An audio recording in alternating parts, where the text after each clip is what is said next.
က်ကြသားများအတွက်နှစ်လပိုင်းတစ်လစာတဲတော့ဟောကိန်းလေးဖြစ်ပါတယ်နော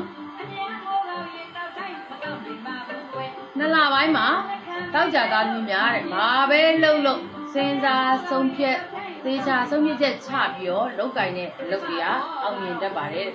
သေချာတော့စဉ်းစားဆုံးဖြတ်ပြီးတော့လောက်ကင်မှုပို့တယ်တဲ့ဝေကြီးလောက်ကင်အားလုံးကောင်းသောပြောင်းလဲခြင်းနဲ့ပြောင်းလဲမဲ့အချိန်ကာလဖြစ်တယ်တဲ့လောက်ကင်တွေတိုးတက်မယ်စီးပွားရေးနဲ့ပတ်သက်လာရင်တဲ့တစ်ခုထပ်ပိုတဲ့စီးပွားရေးမျိုးကြုံတွေ့ရတတ်တယ်မိမိတို့လည်းလုပ်ငန်းကိုင်ကန်းနဲ့ပတ်သက်ပြီးတော့မှလောက်ကင်ခြင်းတဲ့သူတွေကလာပြီးတော့ကမ်းလန်းတာလာပြီးတော့မှအလုပ်လုပ်ဖို့အတွက်ကိုဆရာရှင်တွေခေါ်တာပဲဖြစ်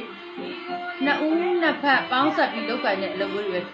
င်လာတတ်ပါတယ်တဲ့မြေဝင်ငင်းရှိတယ်နော်မြေနဲ့ပတ်သက်ပြီးတော့မြေဝင်ငင်းရှိတယ်အချိန်နဲ့ပတ်သက်ပြီးစမ်းပွင့်တဲ့အချိန်ကာလပါပဲတဲ့ဘယ်သူတွေပို့လို့လွတ်လပ်ပို့ပွားနဲ့ပျော်ရွှင်ရမယ်အချိန်မျိုးတစ်ခုကိုလည်းဖြတ်တန်းရပါလိမ့်မယ်တဲ့မိမိတို့ရဲ့အိမ်တော်မင်္ဂလာအတွင်းမှာလေတဲ့နမိတ်တစ်ခုရှိတယ်တဲ့မနေ့စောစောကိုအိမ်ရှိမှာကြီးတာလားသို့မဟုတ်အိမ်ရှိမှာငှက်ကလေးတွေလာပြီးတော့អော်နေရဆိုရင်ပူစာငှက်စာလေးမကြခဏကျွေး၍တဲ့အိမ်မှာထိပတ်တဲ့ကဲ့သို့ဝင်မယ်လက်လာပါလေပွင့်လန်းပါလိမ့်မယ်တဲ့ကိုယ်တိုင်ကတော့ကိုယ်စိတ်ကိုကြည်လင်နေအောင်တန်ရှင်းနေအောင်ထားဖို့လိုတယ်တဲ့ဘာဖြစ်လို့လဲဆိုတော့တဲ့ဒီလတလတာကလအတွင်းမှာအလုပ်တွေလုပ်ရမယ်ဒါပေမဲ့ကိုယ်စိတ်ကမကြည်တာတို့အောင်ကျော်နဲ့ပတ်သက်တာကျမ်းမာရေးနဲ့ပတ်သက်တဲ့ဟာအောင်ကျော်ကိုလည်းငယ်ကူးဆိုင်ဖို့လိုတယ်အပူလောင်တတ်တယ်နော်လည်းငယ်ကူးဆိုင်ပါအပူလောင်တာမီလျက်စစ်ဝါကျိုးရှော့ဖြစ်တာမျိုးတွေကြုံတွေ့ရတတ်တယ်လည်းငယ်ကူးဆိုင်ပြီးပါတဲ့အပြည့်အစည်းဆုံးရှုံးမရှိပြီပဲလို့တဲ့မိမိနဲ့ပတ်သက်တဲ့လူပေါ့အိမ်အောင်ဘက်မှာဟာလာအနေငယ်အမျိုးသမီးအနောက်ချက်ရှိတာတို့မျိုးသားအနောက်ချက်ရှိတာတို့တောက်ကြသားသမီးတွေအနေငယ်အဲ့လိုကိစ္စမျိုးလေးတွေအောင်နောက်ကြကိစ္စမျိုးလေးတွေဝင်တတ်တယ်တဲ့ဘလို့မမျော်လင့်ထားတဲ့နေရာနဲ့ဝင်ကြည့်လာတာပါဝင်တတ်တယ်နော်ကိုစိတ်ထဲမှာပေါ့နော်ဒီကရလိမ့်မယ်လို့ဝင်ကြည့်လာပါမျော်လင့်ထားမျိုးမဟုတ်ဘူးအဲ့ဒီမဟုတ်တဲ့ထဲကနေပါဝင်ကြည့်လာပါတွေမရနိုင်တော့ဘူးလို့ထင်တဲ့ဝင်ကြည့်လာပါဝင်လာတတ်တယ်တဲ့အဲ့တော့သူများကိုချီးတာငားတာပေးတာကမ်းတာတွေရတော့ချီးတာငားတာဆိုမလုပ်ပါနဲ့ဟောပေးတာကမ်းတာတော့လုပ်လို့ရတယ်သီလရှင်ကိုစွန်းဆန်စိတ်ဒီလတာကာလအတွင်းမှာသီလရှင်တွေကိုတောင်းယူပူဇော်ပေးပါတဲ့နော်အရှိပါသီလရှင်တွေအတွက်ဆိုပြီးတော့သီးသန့်စံဖို့အတွက်ထားတာဝယ်တာမျိုးလေးတွေလုပ်ပေးပါတဲ့ဒါဆိုရင်မိမိတို့ရဲ့လက်လာပါတွေအောင်မြင်လာမယ်ဒီတိုင်းနဲ့ပတ်သက်ပြီးကံကောင်းဖို့အတွက်ဆိုလို့ရှိရင်တဲ့ဒီတိုင်းနဲ့ပတ်သက်ပြီးကံကောင်းစေဖို့အတွက်ပေါ့နော်အချင်းနဲ့ပတ်သက်လာရင်စိတ်နဲ့ရှုပ်ရတတ်တယ်ကိုနည်းနည်းပြောတာဆိုတာလေးတွေမိမိရဲ့ချစ်သူအိမ်တော်ဘက်နဲ့ပြောတာဆိုတာလေးတွေအစင်မပြေတာမျိုးလေးတွေအနှဲငယ်ရှိတတ်တယ်အထက်ငေါ့လေးရှိနေတတ်တယ်ပေါ့နော်စကားပြောရဆိုရတာအစင်မပြေဘူးဆိုလို့ရှိရင်ဘာလို့ရမလဲဆိုရင်မိမိရဲ့မွေးနံတောက်မှာမိမိချစ်သူရဲ့နေနံပန်ဥမာတလေးလာသူကန်းကောပေါ့အင်္ဂါဆိုရင်ဇော်သိန်းတို့စီဗုဒ္ဓဦးဆိုရင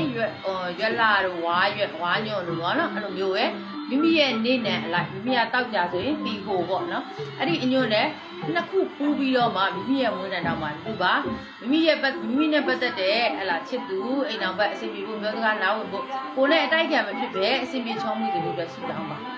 နော်တကိုးကြီးပြားတွေပူရတတ်တယ်ဖျားမှုပြီးထွက်ရတာမျိုးကြုံရတတ်တယ်ထွက်ရရင်ကောင်းတယ်နော်ထွက်ရရင်ကောင်းပါတယ်အဲ့တော့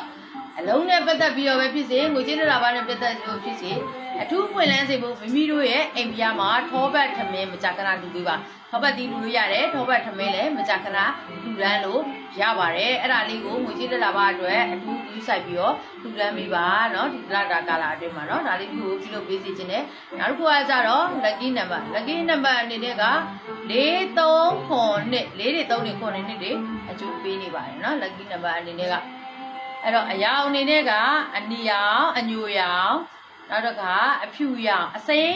ရင့်အဲ့ဒါတွေအကျိုးပေးနေပါတယ်နော်အဲ့ဒီအရာတွေအဲ့တော့ကလေးတွေဆောင်းမပြရမယ်ပညာရေးအနေနဲ့မိဘအနေနဲ့လူရန်ပေးဖို့အတွက်တောက်ကြသားသမီးတွေကိုဆိုလို့ရှိရင်နေစီပန်းနဲ့ရွက်လာကိုပူပြီးတော့မှမိမိရဲ့အိမ်ဖျားမှာကလေးအတွက်တောက်ကြသားသမီးကလေးအတွက်ကိုလူရန်ပေးပါနော်ကလေးတွေပညာရေးကောင်းစေဖို့ဆုတောင်းပေးပါနော်ဒါကတော့ပညာရေးအတွက်ဒီလတာအတွက်ကိုပြောပြပေးတာဖြစ်ပါတယ်နော်အခုပြောပြပေးတဲ့နေသားလိုက်ပန်းတွေက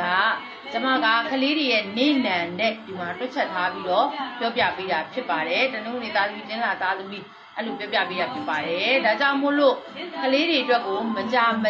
လူရန်ပေးလို့လည်းရပါတယ်เนาะဆောင်းဝက်ပြပွားပြီးဆိုရင်မှလည်းသူတို့အတွက်ကိုယူရပြီးတော့အလေးခံပြီးတော့မကြထူရန်ပေးလို့ရပါတယ်တော့မဟုတ်သူတို့ရဲ့မွေးနေ့တွေတင်းလာနေ့ဆိုတင်းလာနေ့9:00 10:00ခွဲပေါ့အခုလိုတောက်ကြဆိုလဲ တောက်ကြနေ9နာရီကနေ10ခွဲအတွင်းပေါ့နော်ဒီဆောင်ပွဲကာလကိုပြောတာမဟုတ်ဆောင်ပွဲပြီးသွားတဲ့နောက်ပိုင်းနေနေမှာလဲအောင်စင်းမထွက်ခင်အချိန်ဒီမှာလဲလူတန်းထားပြီးလို့ရပါတယ်လို့ဒီမှာလည်းပြောဆိုခြင်းဖြစ်ပါတယ်နော်ဟုတ်ပါပြီတောက်ကြသားသမီးအားလုံးပဲစိတ်ချမ်းသာခြင်းကိုယ်ကျန်းမာခြင်းနဲ့ပြည့်စုံကြပါစေရှင်